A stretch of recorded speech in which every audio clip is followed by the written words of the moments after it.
For family offices, increasing allocations to alternatives also comes with more tedious tasks required to manage portfolios. Are these manual operational workflows slowing you down?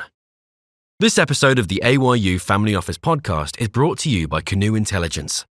Born within a family office, Canoe uses AI and machine learning to automate manual workflows and transform how you manage your alternative investment data. Automate your document collection and data extraction process to turn tedious tasks into your strategic advantage, delivering precise outcomes and actionable insights to manage your alts smarter with Canoe. Over 200 family offices utilize Canoe to help improve efficiencies, scale their alts, portfolios, and future-proof the family office. Find out how in the podcast description or visit canoeintelligence.com/AYU. Hello and welcome back to the AYU Family Office podcast. I'm here with my co-host Lucy. Lucy, how's it going? Hey Gus, yeah, everything's going good. Sunny London right now, can't complain. Been speaking to a lot of our family office members, partners in the space. I think, the family office focus is really manifesting quite quickly within AYU right now, isn't it? Yeah, we're getting new members hand over fist and hosting events around the world. So today we're speaking with India Woolridge, who is quite unique actually. She's a super interesting strategist who works with family offices who want to build out their profile, both publicly and internally, helping build their brand ethos and the philanthropic process. We're also the elements of trying to attract some interesting good deal flow. Lucy, what did you think? Yeah, I thought that it's understanding how family offices can utilize this strategic advice when it comes to brand and brand awareness from an internal and external perspective. I think it's something super topical, and our listeners will definitely take some notes from it and maybe be in touch with India themselves. Let's get into it.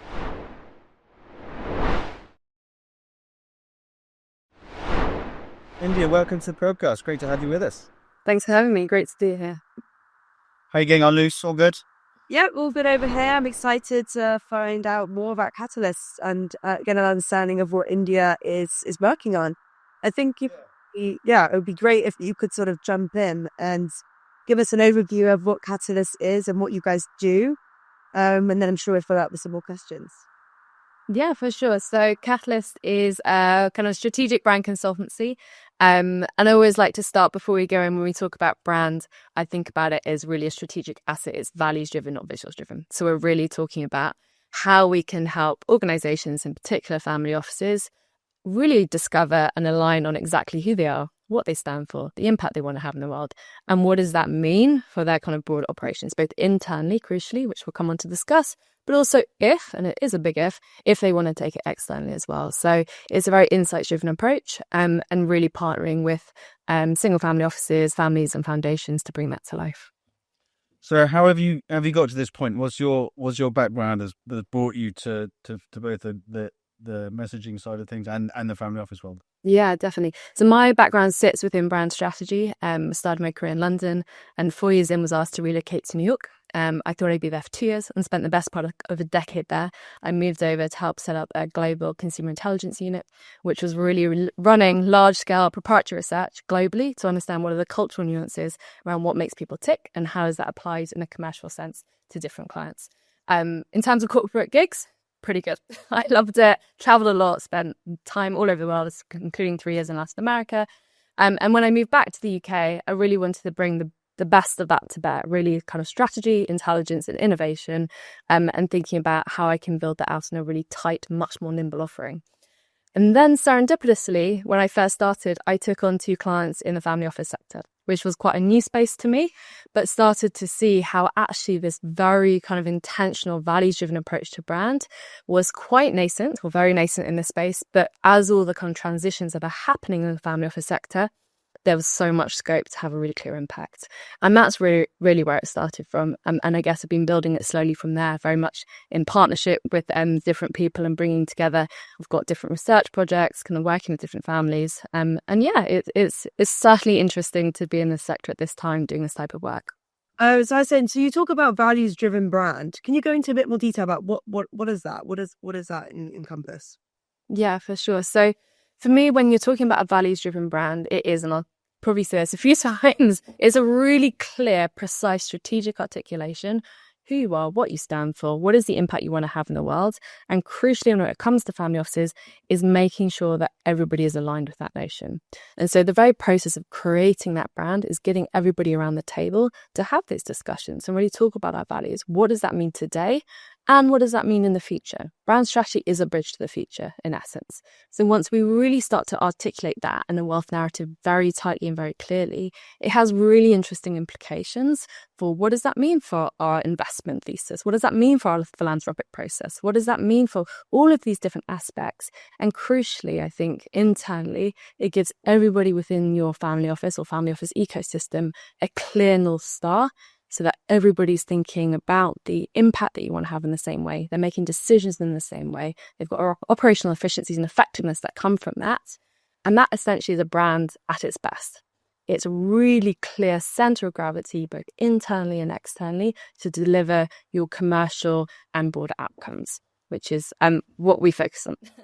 And there's quite a unique situation within the family office space in that you're not creating that same narrative for an internal team at a corporation, which is the internal message and the external message. It's a kind of a family ethos basically, and it's connecting the dots there. And I've read many a time. I was actually reading a piece about the Vanderbilts this morning about how, because there was such misalignment in values and communication, the whole thing fell apart. Yeah, they lost billions and billions. So this is actually, if you want your family office to last multiple generations and the inheriting generation to be able to manage it, especially when there are multiple branches of the family, this stuff is actually far more crucial. This isn't window dressing, right? This is strategically important. Yeah, and I think you alluded to something. They've got a family that is really quite big, multiple generations, and it's critical. It's actually, you can't manage the transitions that are happening either through generation, or different sort of seen interesting examples from patriarchy to matriarchy. All of these shifts that are occurring in the family office and externally outside of the family office, you need to be able to be very intentional and very precise in order to have that kind of, I think, internal clarity that drives that external resilience. And if you're ignoring this, it's a strategic blind spot. It's got to be something that you've got to proactively think about. And that for me is the piece. This isn't reactive risk management. Although that's very important and there are great people doing that space, this is proactive strategy that is going to help you manage the clear transitions that are happening within your family and family office and beyond. And has this happened in the past? People just kind of stumbled into this and tried to manage family dynamics well? I mean, this feels like a much more professional approach to it. Yeah. Is this a new product for family offices? Yeah. I would say, I think there's obviously some great people working within the governance and value space, and that's probably leaning more into coaching and maybe crisis management. And that's, I think, obviously quite well established. But in terms of bringing that internal governance and pulling that golden thread through to external kind of identity and reputation and thinking about how you look at that alignment, internal versus external, I have yet to see many people focusing in that way in a way that's really specialized and focused on family offices, because they are very unique in the way they operate and, their goals and how they, the dynamics that exist between them. So it is new. I think it is a nascent space. But I really think this is probably going to grow of importance as we start to see the shifts externally and greater scrutiny, greater expectations, the increasing complexity within as the rising generation comes up. I think it's going to be something we're going to be seeing more and more of.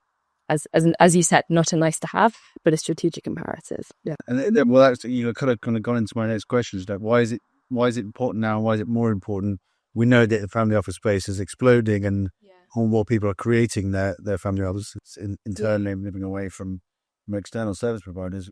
It's more important now than it has been. Yeah, certainly. I think family offices have traditionally been set up to grow and protect wealth and manage potentially financial risk or maybe a bit of security risks. In most instances I've seen, they have not been set up to manage family dynamics, succession planning, reputational risks, the different shifts and expectations we're seeing for family offices. And that's unsurprising, right? It's a different skill set. We're not seeing that embedded in. And as I said, there's increasing, family capital is becoming a dominant force in private capital. There is more scrutiny coming through. There is more expectations. There is more desire to see that capital be deployed in a positive way. Not to mention, as I said, you've got kind of the internally professionalization of family offices. You've got next generation coming up looking to do things in a more progressive way as well. All of that, for me, speaks to a clear need to us to be able to have a really precise way to articulate certainly your wealth story and narrative. You want to be the owner of that. You don't want to leave that to chance and let someone else talk about that, because there is going to be increasing scrutiny. But also do it in a practical way that smooths and enables you to have a much more kind of resilient and, I think, seamless way of achieving the impact that you want to have. And that, again, that is what a brand does. A brand is not a logo. A brand should sit hands in hand with your business strategy or, whatever strategy you have within your kind of family office to achieve those goals. And that's where it's exciting, right? It's a real powerhouse. It's something that can be leveraged and deployed in a way that has true impact. Yeah. I mean, you touched on the sort of, I guess, the outcomes of what could kind of expect. What are sort of the benefits that you've seen from a strategic perspective? Even like a case study, you don't have to name any names, but in terms of how taking this approach has family offices. Yeah, I talk about, I'm going to do this action. I've talked about the kind of compounding results. I've got this sort of flywheel that I like to talk about. So you start with really, getting a values-driven brand, which is your kind of heartland. And for me, that process, as I mentioned, because it's so collaborative, because it involves everybody to have a seat at the table and everybody's perspective to be heard and everybody co-create that wealth story, it drives family alignment in a way that is really beneficial. I'm a true believer that in order for change to happen, and cultural change especially, everybody needs to have a seat at the table so they invest in the outcome and they feel a part of it. So that family alignment piece is the first part, which is, without that, we can't move forwards. That then generates, I think, a wealth narrative and a wealth story and a kind of brand positioning, for a lack of a better word, that becomes a North Star for everybody in that ecosystem. And as I alluded to earlier, for me, that is so critical, that whenever a family office has a broader goal, that everybody believes and steps into that impact that they want to achieve themselves. And it then enables you to move more efficiently, more effectively. It's something that really drives decision-making, clarifies your intent, clarifies what you want to do. And that, for me, is like really powerful when everybody's thinking in sync, To use a commonplace example, in Google, people talk about, does this feel googly? As in, like, should this be in a way in which we act? And you want that for a family office. Does this feel of the family and our values and what we're trying to achieve? Everybody should be able to have a really innate sense of that. Then, of course, once you have that, essentially what you're able to do is really align all of your actions with that intent. So you should be asking the questions, if we stand for this, what does this mean for the type of investments we're making? The co-investments, the partnerships, the syndicates. Is that in line with what we want to achieve? With our philanthropic focus, is this in line with the broader impact? And when you start getting every single action and every part of that ecosystem aligned in that way, you're building such an incredible, consistent, resilient reputation, which of course reinforces your brand. But more importantly, and I say, today's reputation is tomorrow's legacy. If you're behaving consistently, acting in consistency with those values and brands, you're going to be creating that desired legacy that you want. And it's so important to be thinking, again, proactively in that way. And for me, that sort of flywheel effect then obviously reinforces the brand. And that is, what a solid, strategic, well-crafted, intentional brand should deliver. For sure. All right. So we do a lot with, obviously, the LP-GP relationship, or LP into direct investments. Yeah. Are there any benefits here to getting into a better position to find investments, to co-invest, to see better deal flow?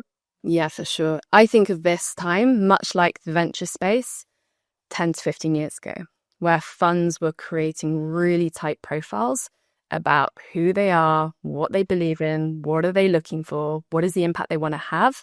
And that became a signal of intent, which attracted the best deals, top tier deal flow. It attracted the best talent and it attracted the best partnerships.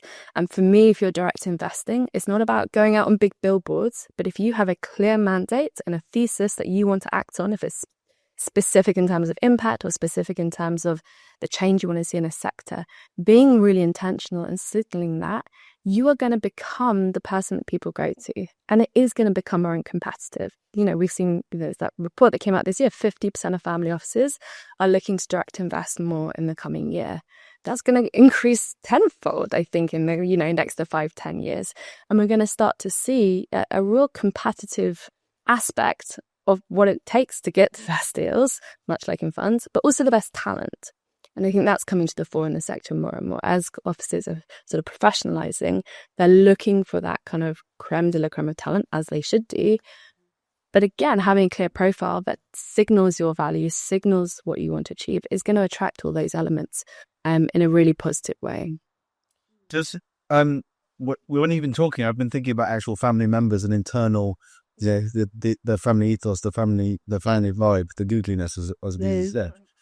Is this, you're speaking to family members and professionals hired in as one kind of solid unit, or do you just distinguish between the two? Yeah, I think it depends in terms of the relationship that exists already, I suspect. I know. For me, I try and ensure that we're getting alignment across the board. There's certainly no point doing with the professionals and not engaging the families. I do not work like that. They're like, oh, do we need to have the principal? I'm like, yes, everyone needs to be inputting into this. But also it needs to be something that is actionable. And really that does need the professionals who are on the front line to be like, okay, well, does this meet the objectives and the current investments or whatever it may be?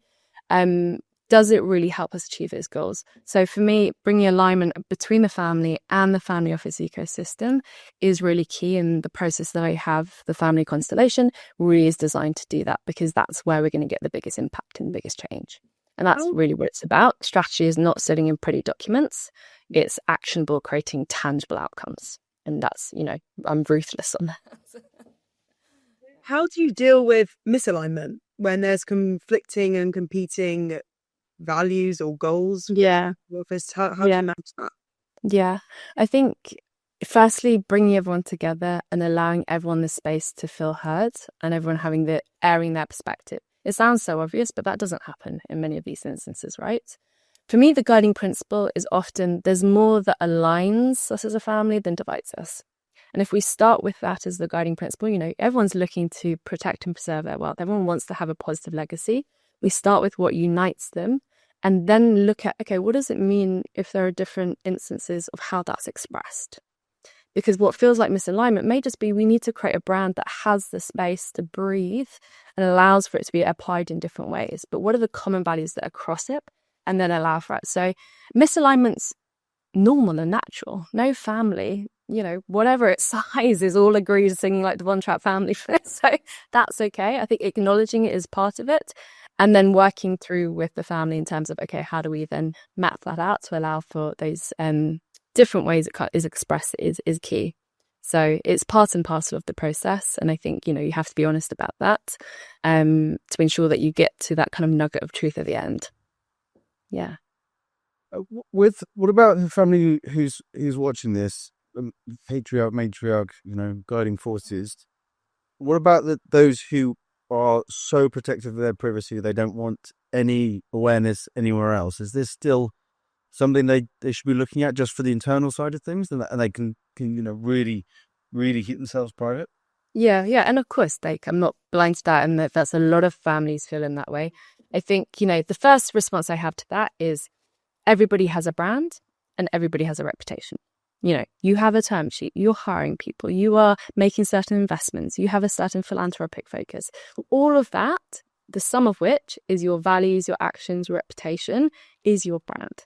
So for me, really thinking about how you are proactively and being intentional about how you curate that is important. I think the default position often with families to date has been silence. Silence is what will give us privacy.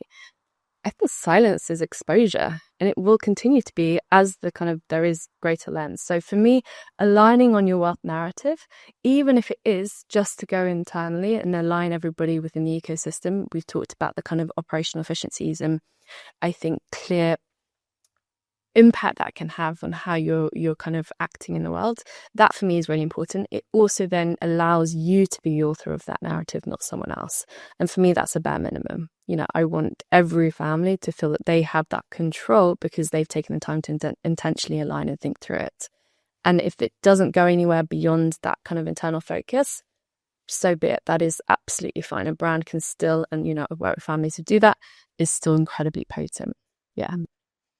Are you noticing any, I guess, differences or patterns or trends between the next gen and obviously the brand and the values that they have and the older generation? And if there is a trend or pattern, what are you seeing? What's the current? Yeah, definitely. This is an area I'm super passionate about. I led youth research for a decade, and actually I have a study which I'm co-leading with two partners, shout out to Kate and Sasha, called Generation Impact, where we're doing exactly that. We have a global study designed to really understand the kind of deeply human perspective of the rising generation, and where is that aligned and where is that differing from previous generations. For me, it's still in field, so we can't talk about it much today, but in terms of what I do see anecdotally through my work, is actually there's often, I guess, default expectations as a misalignment. Actually, the next generation are as passionate about continuing those values and bringing forward their kind of family's legacy and wealth the same way, but they're looking to do that in a way that gives them a freedom and a way of expression that is true to their own identity and purpose. And that doesn't have to be at conflict with the family, but it's about, again, as I said, taking the time to have that conversation to say, okay, well, these are our values today. What does that look like if we pull it through into the future? And certainly, I think they're probably a little more progressive and open to the ways in which you can leverage things like your brand, or you can leverage certain more, I'd say, professionalized ways of working, because that's, more commonplace. But beyond that, I think there's certainly a desire and, genuine, it depends on the family, obviously, but I certainly see that there's more continuity desired than people would probably expect, or certainly we see. Yeah.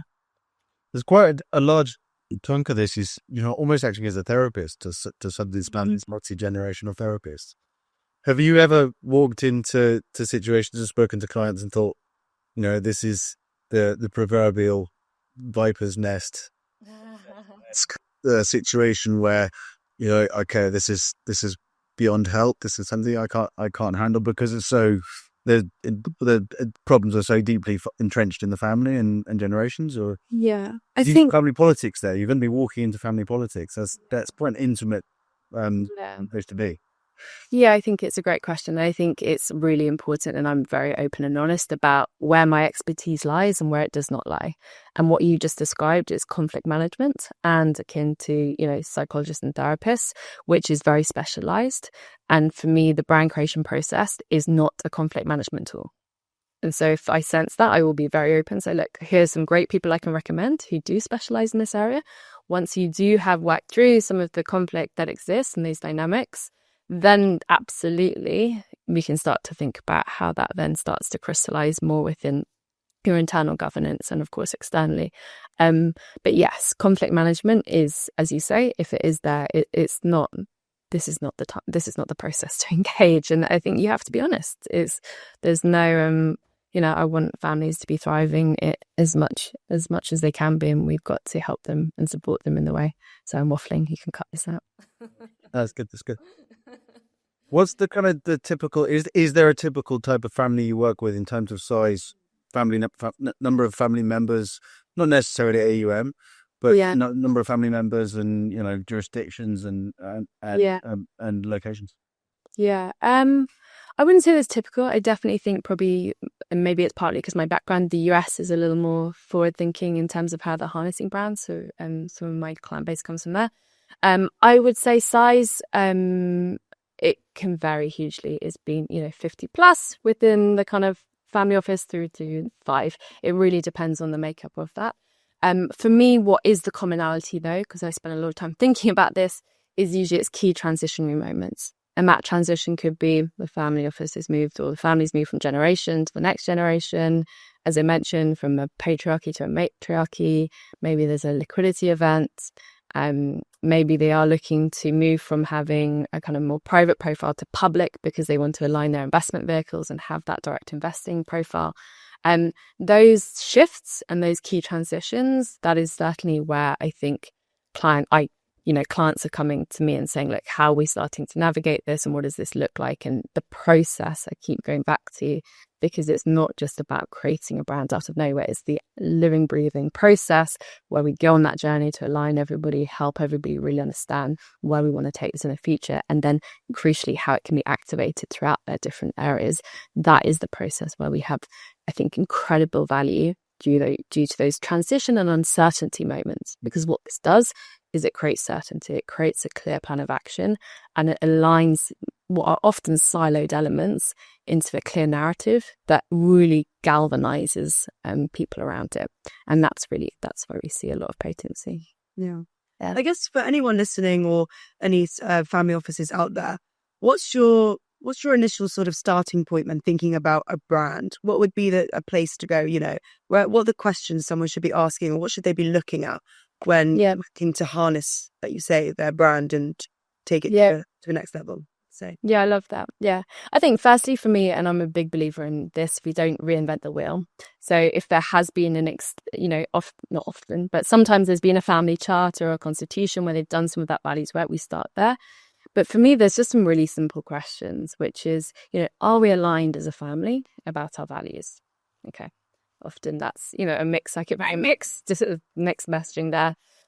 Are our investments reflective of our values? Are our philanthropic focus reflective of these values? Really starting to get under the skin of getting a sense of where you're at currently. And I have a tool, the Brand Resilience Index, which has all those questions, and you can get a pretty clear read on that initially. And then for me, there will probably be quite varied. In some areas, I'll be stronger than others. But really where the starting point is with the family. It's got to start with the family and take the time to both interview one-on-one the principals and key stakeholders who else, sometimes, maybe their children, because a family office has been built for them, and the key stakeholders in the family office. For me, getting a sense and under the skin is always where we've got to start. And then we can elevate it and pull it forward with a quantitative survey as well to get some of the data in a more broad ecosystem. I always say your outputs are only as good as your inputs. So I spend a lot of time in the process, which is sort of insights immersion, which allows us to understand the families. It allows us to understand the cultural context, the impact they want to have, to get a sense of kind of the competitive environment, if there is one within that kind of direct investing, or, if they want to have that external sense. And then lastly, really understand the future they want to build. What is the legacy that you're hoping to accrue? So for me, I talk about a family office brand as the 4 C's. Is like, what do we want to get clear on? The clarity. We want to drive the cohesion. What are we bringing everyone around? Then we're talking about the cultural impact. And then lastly, we're talking about the continuity, the legacy, and getting a sense of those. They're kind of areas that we really go deep on in the insights so that we can then really craft that value proposition and brand positioning, which we then pull forward. Yeah. Wow, this is a treasure trove. It really is. I know so many of our members who would be really, really, really interested in this. Thank you so much for taking the time to speak to us today. No. I think we're going to have to get you to one of the upcoming family office summits. Yeah, I'd love to come. It's amazing. In June and London in October this year, 2025. So my 2 home cities. lots more to talk about there. Brilliant. Luce, any final questions, final thoughts? No, I think it's great to understand this idea of brand and within the family office world, because as we know, it's kind of a community of discretion and privacy, right? So talking about brands internally and externally is super exciting, and I see a real need for it, and love to hear more. I think you've been great, India.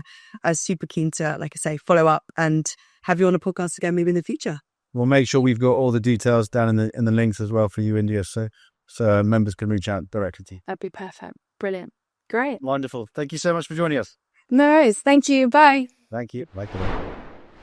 Wow, great chat. That was really, really interesting. Something we've not really touched on before with regards to family offices, and something I guess I've not really thought about that much, but super relevant, right? Yeah, I think it's especially with this, next generation and, the way the world is in terms of social media and just media in general. People are going to have to be aware of their brand and where they position themselves and how they work cohesively, right, internally, because these are families at the end of the day. Families aren't always aligned. So I guess understanding how they can utilize someone like India and that sort of in the brand sense, I think is super interesting. And as I said, we'll probably have many members that would be interested in understanding how they can use this idea of brand value more intrinsically. Yeah. Okay. Well, onwards and upwards. Thank you for joining us on the Family Office podcast this week. We're back with events pretty much constantly around the world, and we'll see you very soon. Yeah. Thank you guys for listening, and we'll see you next week. For family offices, increasing allocations to alternatives also comes with more tedious tasks required to manage portfolios.